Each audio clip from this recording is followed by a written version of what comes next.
Welcome back to SciSphere, listeners. Ready to explore something pretty intriguing with me today? Always. What's on the docket?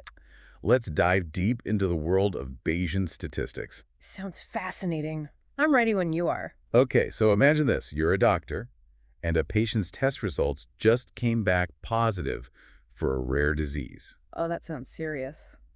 It is, but here's the catch. The disease is so rare that even a highly accurate test has a good chance of giving you a false positive. So how do you balance that? Right. How can the doctor make the best decision for the patient? Weighing the test result against the fact that the disease is actually pretty uncommon. That's a tough situation. It is, and this is where Bayesian thinking comes in. It gives you this powerful way to update your beliefs, you know, when you get new evidence. So you're not just taking the test result on its own. Exactly. Bayesian statistics lets you consider other things, like in this case, how rare the disease actually is. It seems like that makes a lot more sense than just relying on a test. Right. It can be much more intuitive. So how is this different from how statistics are normally done? Like the frequentist approach.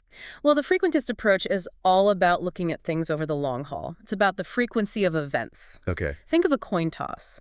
A frequentist would say there's a 50% chance of heads because, over many tosses, it should land on heads about half the time. Makes sense. So where does Bayesian thinking fit in? It's about degree of belief. You start with an initial belief, a prior, and update it with the new evidence. So back to our doctor. Their prior belief would be that the disease is rare, and the new evidence is the test result. Precisely. So Bayesian thinking is like combining what you already know with the new information you are getting. Yes. And it's great for situations with limited data or rare events, like in our doctor example. Fascinating. I've heard of Bayes' theorem. Is that the core of all of this? You got it. It's like the mathematical engine that powers Bayesian statistics. It tells us how to update those beliefs. Can you give us an example, a real-world one? Okay, picture this. You wake up and see puddles outside. Okay, I'm picturing it. Your first thought might be, it rained last night. That's your prior belief. Right. But then you check a weather app and it says no rain. Interesting. So now you have new evidence and you update your belief. The puddles were probably from something else, maybe sprinklers. Gotcha. So to recap, the puddles are our prior, the app is the new evidence, Yeah. and a revised conclusion is what Bayesians call the posterior belief. Yes. This is making so much more sense now. But I've also heard that Bayesian stats has a pretty interesting history, right? Oh, yeah, definitely. It goes back to Thomas Bayes, a statistician way back in the 18th century. He kind of set the stage for the whole thing. And I remember from that Bayesian Essentials with R book that it was Pierre-Simon Laplace, a French mathematician, who really turned Bayes' theorem into a practical tool, for doing science. But that book also said that Bayesian stats kind of faded in the 20th century. What happened there? Well, back then, we didn't have the kind of computing power you need to do the complex calculations for Bayesian analysis. Oh, that makes sense. Yeah, frequentist methods, they rely on simpler calculations, so they were just more practical back then. But now, Bayesian methods are making a comeback. They are. And it's not just because we have better computers now, but also because people are realizing that Bayesian thinking is a more intuitive way to deal with uncertainty. And it lets you use what you already know, that prior knowledge. Speaking of prior knowledge, I've heard some people say that Bayesian stats is all subjective or way too complex to actually use. Are those just myths? Pretty much. Sure, Bayesian stats does use subjective beliefs in the form of priors, but it's not just making things up. Okay, good to know. Those priors are combined with objective data, and it's all based on solid mathematical principles. And as for complexity, we have new techniques now, like Markov chain Monte Carlo or MCMC, that make Bayesian analysis a lot easier. MCMC. That does sound a bit technical. Can you break that down a bit? Sure, imagine you're trying to map out a huge uncharted territory. MCMC is like sending out a team of explorers to take samples from different parts of that area. They keep moving around based on what they find, and eventually they build up a detailed map of the whole landscape. I'm following you. In Bayesian terms, that landscape is our posterior distribution, and those explorers are helping us figure out the key parameters and understand the uncertainty in our model. That makes it much clearer.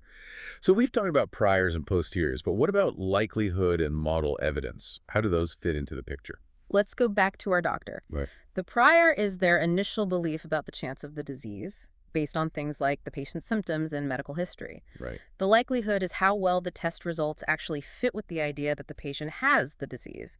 And the posterior belief is the updated probability after we consider both the prior and the likelihood. Okay, so those are the building blocks of Bayesian analysis. What about model evidence? Model evidence tells us how well our whole model fits the data we have. It's like checking how accurate and reliable our map of that territory really is. So it's a quality check for the whole Bayesian setup. You got it. Wow, this is making a lot more sense. It seems like this Bayesian approach would be really useful in tons of different areas. You're absolutely right. We could use this for medical diagnosis, financial forecasting, all sorts of things. Let's explore some of those real-world applications after a short break. Stay tuned, SciSphere listeners. You can even apply this to things you wouldn't really think about, like image analysis. Oh, you're right. I remember reading something about that in Bayesian Essentials with R, something about cleaning up those noisy images. It's amazing to think that you could actually enhance visual information using statistics. Yeah, it's kind of like you are using statistics to sharpen a blurry picture. The book used a grayscale image, the Menteith data, to show how you can use this statistical model called a Markov random field, or MRF, to basically reconstruct the original image. So those MRFs, they look at how the pixels relate to each other Hmm. and then use those Bayesian principles to estimate the true values. Kind of like smoothing out the noise. That's really neat. It is. And the book goes on to talk about this technique called path sampling, which is used for estimating the normalizing constant. That constant is actually really important in Bayesian analysis. Right, for figuring out probabilities, right? Exactly. And the book also mentions some more advanced stuff like reversible jump MCMC and ARCH models. I gotta admit, those sound pretty complicated. They do. They can be, but deep down, they're really just extensions of that basic Bayesian framework we talked about. So reversible jump MCMC, that's what you use when you have different models, and the number of parameters in each model isn't the same. So it helps you figure out which model works best. Yep. And then there are ARCH models, which stand for autoregressive conditional heteroskedasticity models. They're mostly used for financial stuff. Financial modeling. Interesting. What do they do exactly? Well, they look at data that changes over time, specifically financial time series data. They focus on something called volatility, which basically tells us how much the variance of a financial asset changes over time, important for risk management and investment strategies. I'm starting to think we could use Bayesian stats for almost anything. It's really a versatile framework, like we've been seeing with Bayesian Essentials with R. It's not just about plugging numbers into formulas, it's a way of approaching problems and understanding uncertainty. And making decisions based on the best evidence you've got. Speaking of thinking about things in different ways, I found this transcript from the SciP 2014 conference called Frequentism and Bayesianism. What's the big deal?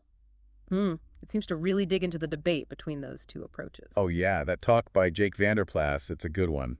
He explains the main differences between frequentist and Bayesian methods really clearly. The takeaway is that frequentist methods use p-values to figure out if something's statistically significant, while Bayesian methods focus on posterior probabilities and something called credible intervals. Right.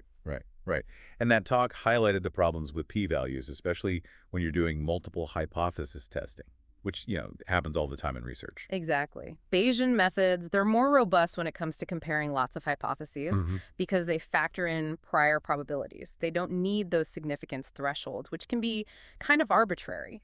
So it makes sense that Bayesian methods are becoming more popular in fields like data science and machine learning, Right. where it's super important to understand uncertainty. Definitely. Let's talk about another resource now. There's this book, Statistical Rethinking Second Edition by Richard McIlwreath. It takes a very interesting look at statistical modeling. It really pushes you to go beyond just following procedures. You really have to understand the processes that are happening behind the scenes, the ones that create the data. I like that, really getting the why behind the data. It uses this example of a globe-tossing model. So you're basically simulating data to see if it matches up with reality. That seems like a smart way to double-check your model. It's called posterior predictive checking. You're basically running a tiny experiment based on your model to see if it acts the way the real world does. And the book uses the Howell 1 dataset to talk about Gaussian models of height. So you can use Bayesian methods to estimate the relationship between a person's height and weight, and even predict heights if you know their weight. Yeah, that's the beauty of Bayesian analysis. You can make predictions while also recognizing that there's always some uncertainty involved. And you're not limited to simple relationships either. The book goes into linear prediction, where you use multiple factors to model an outcome. These models seem pretty flexible. And it even covers multi-level models, which are used for data with hierarchical structures, if I'm understanding that correctly. They gave an example of looking at divorce rates in different states, Right. which is a pretty complex thing to model. Yeah, multi-level models are perfect for situations where you have those different layers of variation. So like with the divorce rates, you could model the variation within a state.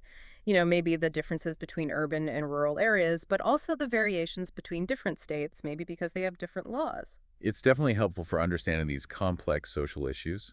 The book also makes a big deal about considering causality when you're building your models.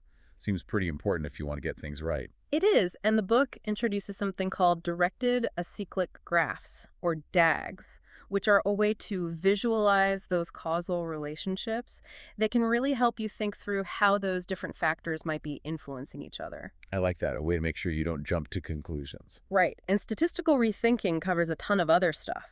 From Poisson regression for analyzing count data, like the number of tools that societies use, to multinomial regression, which is for when you have more than two categories. They had an interesting example of that one using primates, looking at things like their body mass, group size, and brain size to understand their diversity. It's crazy how many different areas of research you can use these Bayesian methods in. What's really cool is that Bayesian stats isn't just about making models fit the data, it's also about comparing those models to each other and choosing the one that's the best balance between being complex and being able to make good predictions. Right. The book talks about things like WAIC and cross-validation for comparing models, because you don't want a model that's overly complicated, but you also don't want one that's too simple. You got to find that sweet spot. And statistical rethinking is great because it gets into the nitty-gritty of Bayesian analysis. It even shows you how to implement those methods using the R programming language. So it's a good place to start if you want to get your hands dirty. For sure. Another thing it covers is Hamiltonian Monte Carlo, or HMC. It's a more advanced type of MCMC. It's good for exploring those parameter spaces with lots of dimensions, like the ones you run into with complex models. I'm really seeing how these computational tools have made Bayesian analysis so much more accessible. The book also goes back to those generalized linear models, or GLMs. I remember that example they had of analyzing chimpanzee behavior. Yeah, GLMs are super versatile. They can handle a lot of different types of data and relationships. Statistical rethinking emphasizes that they're really important in statistical modeling. And then you have Gaussian processes, which are used for continuous data, data that has those complex dependencies, things that are correlated over space or time. Those Gaussian processes, they're really powerful tools for understanding patterns and making predictions, especially for data that changes over space or time. The book applied it to primate brain size. Really interesting. That book, Statistical Rethinking, covers a lot of ground. Gives you a really good overview of the Bayesian methods and how to put them to work. Now let's switch gears for a bit. I read this book that takes a historical look at things. The Theory That Would Not Die.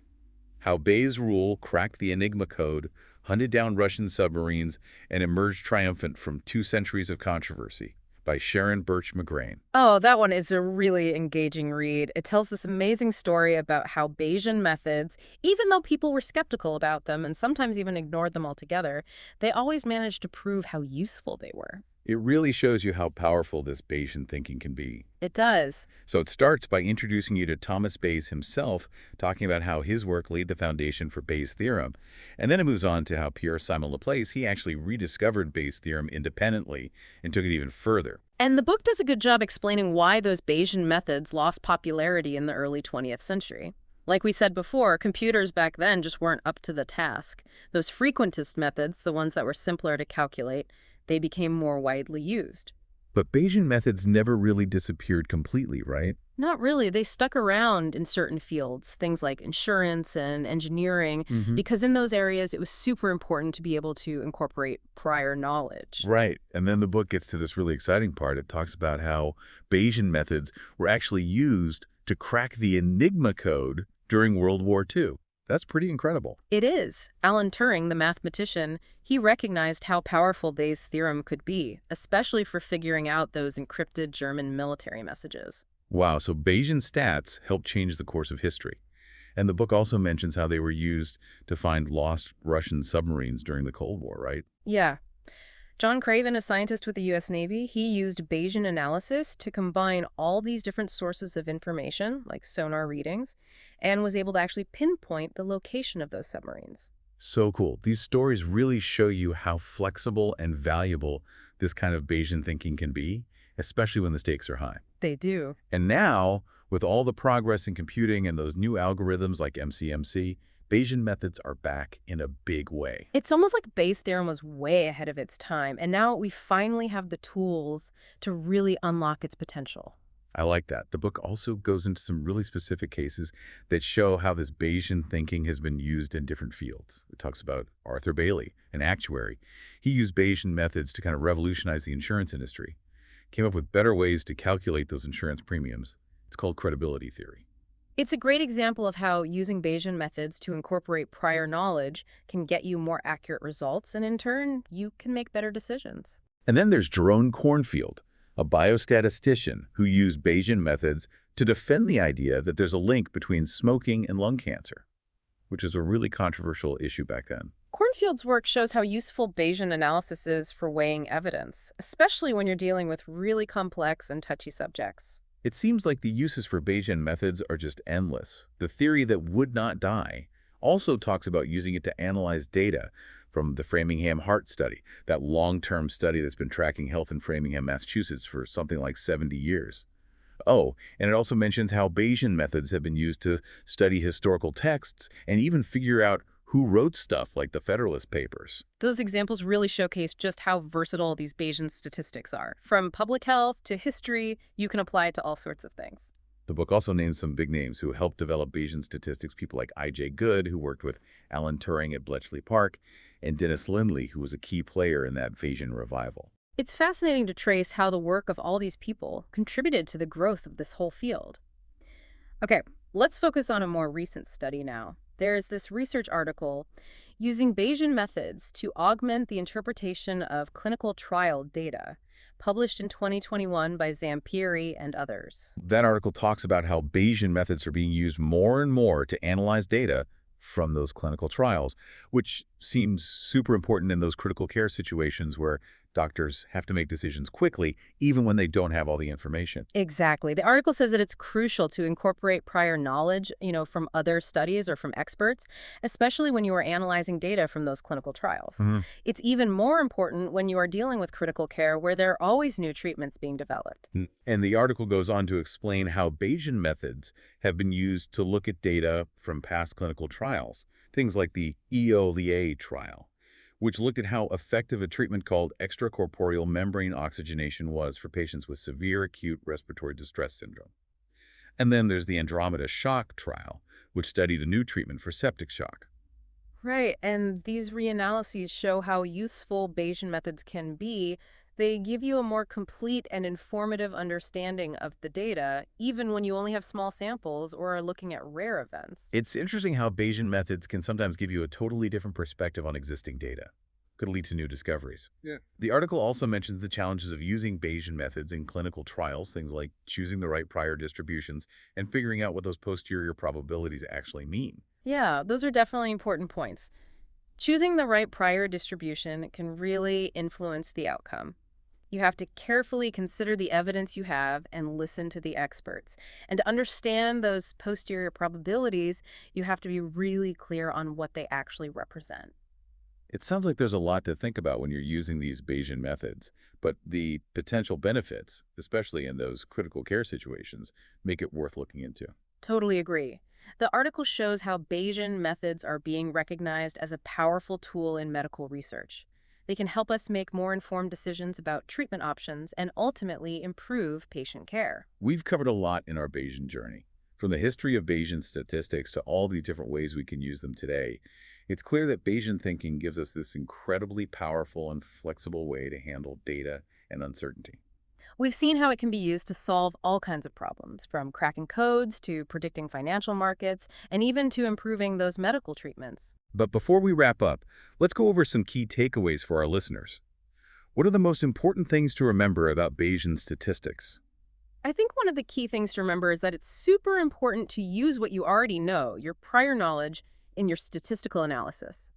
Bayesian methods give us a systematic way to combine that prior knowledge with new data, which means we can come to more informed conclusions. And another big point is that uncertainty is a part of every data analysis. Bayesian methods encourage us to accept and even quantify that uncertainty. So we're getting a more realistic picture than those traditional methods that are always focused on finding the definite answer. Right, and we've seen how Bayesian methods have evolved from their early days to their resurgence in popularity, thanks to things like better computers and sophisticated algorithms. It's a testament to how powerful this Bayesian thinking is. It keeps finding new applications and contributing to all kinds of advancements across a lot of different fields. Before we move on, I'm curious to hear your take on the big picture. Why is this Bayesian thinking so valuable? Not just in terms of analyzing data, but, just in general. Well, I think the most valuable thing about it is that it forces us to acknowledge our own biases and to be open to changing our minds when we come across new information. It's like a framework for lifelong learning and constantly trying to improve. I like that. It's not about always being right. It's about refining how we see the world based on what we learn. This has been such a cool exploration of Bayesian statistics. Hopefully our listeners have a better appreciation for how powerful and insightful this approach can be. And if any of you want to dig deeper, we talked about tons of resources, from introductory books to the research articles. Those can definitely help you on your Bayesian journey. So to wrap things up, let's equip our listeners with some tips and resources to get started with Bayesian analysis themselves. Stick around for the last part of this episode, where we'll give you the tools you need for your own Bayesian adventures. Welcome back to the final part of our Bayesian journey, SciSphere listeners. I'm ready to hear about those practical tips and resources, for those who want to actually start using Bayesian analysis. Right. Let's equip ourselves for those Bayesian adventures. Yeah, exactly. Where should we start? What are the essential tools? Well, first things first, you got to choose a probabilistic programming language, one that suits your needs and how comfortable you are with coding. We've talked about Stan quite a bit in this deep dive. We have. It keeps coming up. What's so special about it? It's really powerful and flexible, and they have a great online community, which is super helpful for beginners. Plus, that statistical rethinking book we discussed, it uses Stan, so it walks you through the whole process of building those Bayesian models. This is like a one-stop shop, a friendly guide and a powerful toolkit. Exactly. If you're more of a Python person, there's PyMC3. Really user-friendly and comes with tons of built-in stuff. Or there's JGS, which is known for being super adaptable when it comes to specifying your model. It sounds like there's a tool for everyone. How do you figure out which one's right for you? It all boils down to what you're trying to do. It's kind of like picking the right hiking boots, You want something that's comfortable and gives you the support you need for the terrain you'll be tackling. I like that analogy. So we've got our Bayesian boots on. What's the next step? But before you jump into the analysis, you really need to have a clear question in mind and a well-defined model that reflects how you think the data was generated. So thinking about the why, not just the what. Exactly. Remember, we're all about updating our beliefs here. So be honest about those assumptions and how they influence your model. And speaking of beliefs, choosing those prior distributions is another crucial step. That's the part that can seem kind of subjective. How do you pick a prior without just, making things up? It can feel daunting, yeah, but it's actually a chance to bring in what you already know, your expertise. Consider the evidence and go for priors that make sense and are backed up by something. There are different ways to go about it, from weakly informative priors where you let the data do the talking, to more informative ones which are based on stronger beliefs or what the experts think. So it's like choosing your starting point for that Bayesian journey. The prior is our initial map, and as we get more data, we make that map better and refine those beliefs. I like that. That's the heart of the Bayesian approach. And once we've collected all that data and done our analysis, it's time to interpret the results. We've talked about those posterior probabilities and credible intervals, but explaining that stuff to someone who isn't a statistician can be tough. Definitely. Those terms can sound intimidating. How do we make those insights easier to understand? Well, instead of getting lost in p-values and whether something's statistically significant, we can focus on what those results actually mean. For example, we can say things like, there's an 80% probability that this parameter falls between these two values. Or, given what we know, there's a 95% chance this hypothesis is true.